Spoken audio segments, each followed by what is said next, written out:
Hello, magic makers, and welcome back to the Metaphysical Apothecary. We are your hosts, Shannon and Megan. Hi, everyone. Also known as the Scorpio Sisters, here to explore the mysterious, the magical, and the arcane. Those gaming boards too, chess boards, checkerboards, Scrabble boards, those are excellent bases for things like crystal grids and even good altar bases. I have a Scrabble board that I have saved. It's old, it's beat up, but I have plans for this thing. I'm going to paint one side of it with chalkboard paint, and the other side, I believe, is going to become a mandala grid. So it can be multi-purpose. Yeah, that's kind of how the first witchy boards ended up happening. Right. You had a board, you wrote down a basic message or basic potential for message, and then you contacted. And your planchette could be anything from a button to a needle pendulum. So circling back to using Magpie Magick in your grimoire, as we said before, this is a great way to alleviate the fear many of us have about messing up your grimoire and somehow making it less magical because you messed it up. Just sitting down and intuitively using different mixed media supplies to create textures, to create color palettes, to create a particular aesthetic. You don't even have to be trying to create something with a focal point or a recognizable form. You could just sit and start cutting and positioning and gluing and painting and see what you come up with. And if you hate it, you can rip it out or cover it over and start again. A Magpie would definitely appreciate just covering it up and starting again, because there's added texture to what you just did underneath what you're going to do next. That's a great way of actually making secret messages or secret entries into your Book of Shadows as well. You create an entry and then you cover it. It's a secret that no one else will ever know of. Yes. So just a few of the things that you might gather together when you're contemplating building a grimoire page. Magazines with wrapping paper, scraps of fabric, embroidery floss. I mentioned earlier that I really love collecting tissue boxes with interesting patterns on the outside. The great thing about those is that on the inside, they're a fairly neutral color. So that leaves you a lot of possibilities. You can use those to make flaps inside of your grimoire that you can open and close. You can flip them over and put a design or a sigil on there that's got some importance to it so that it's got a little bit of a raised profile up from the page. You can glue yarn down and then glue tissue paper over top of it, and that can make some really beautiful filigree designs. There's so many things that you can do to make beautiful grimoire pages, and creating them in and of itself is magical. It's not just the end result. You're doing the magic by making the art. Stamping is another amazing way to use your stuff. Old erasers.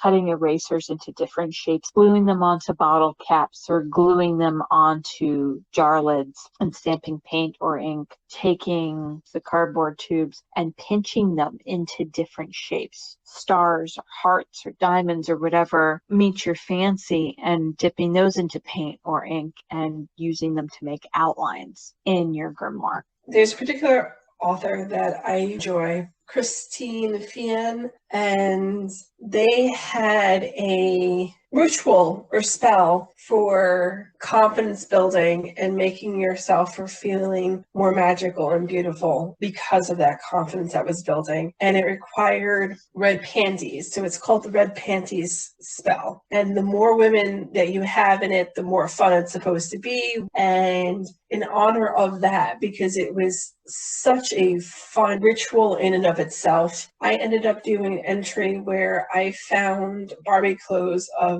red underwear and baby doll pajamas in my Book of Shadows.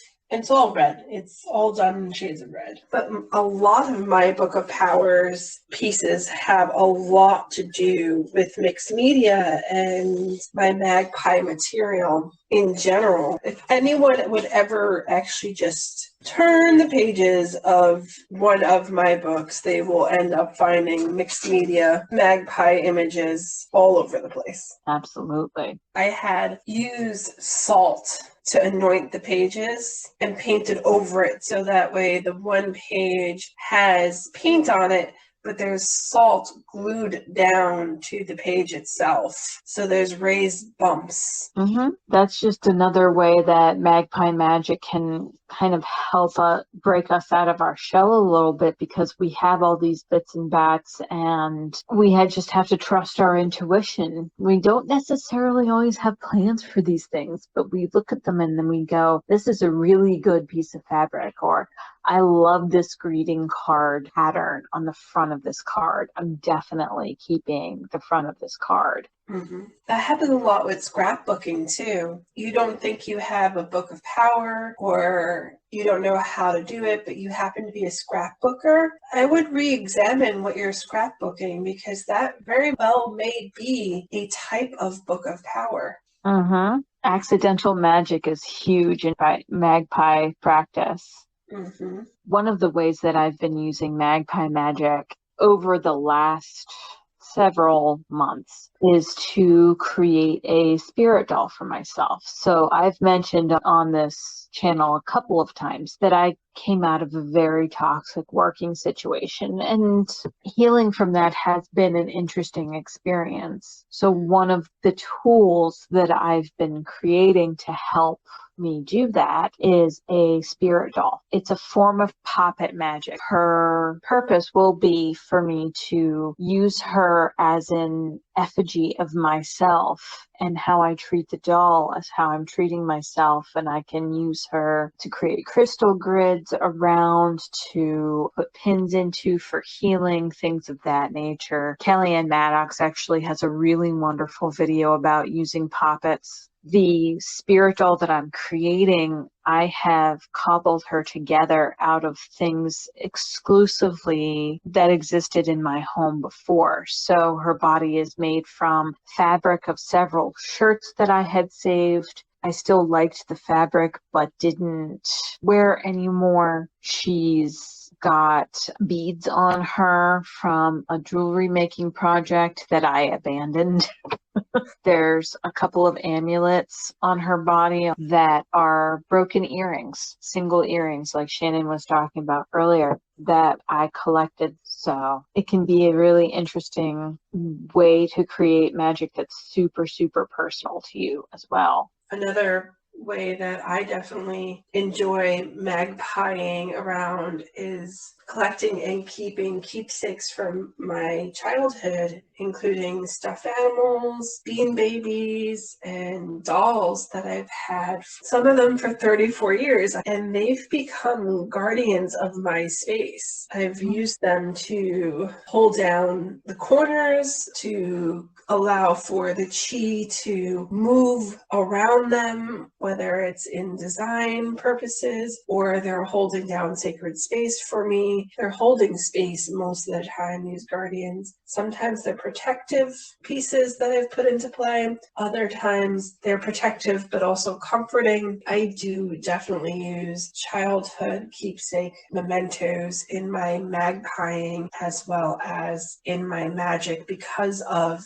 them being there, and they have significant value to me. Absolutely. So as kind of a final thought, all of this stuff coming together, Magpie Magick is also a really incredible way to teach little baby witchlings how magic works. Shannon talking about how she uses her childhood mementos and her Magpie Magick made me think of how amazing it would be to teach your child that the tower that they're building, or the knickknacks that they have stored in a shoebox under their bed, or the altar that they made in their room, is a sacred thing that emits energy that can help them manifest the things that they want. When you're sitting down with your little witchlings to teach them about magic and spell work and how to assemble their altar, there's no reason that they can't have game pieces or Ninja Turtles or stuffed animals as part of their magic.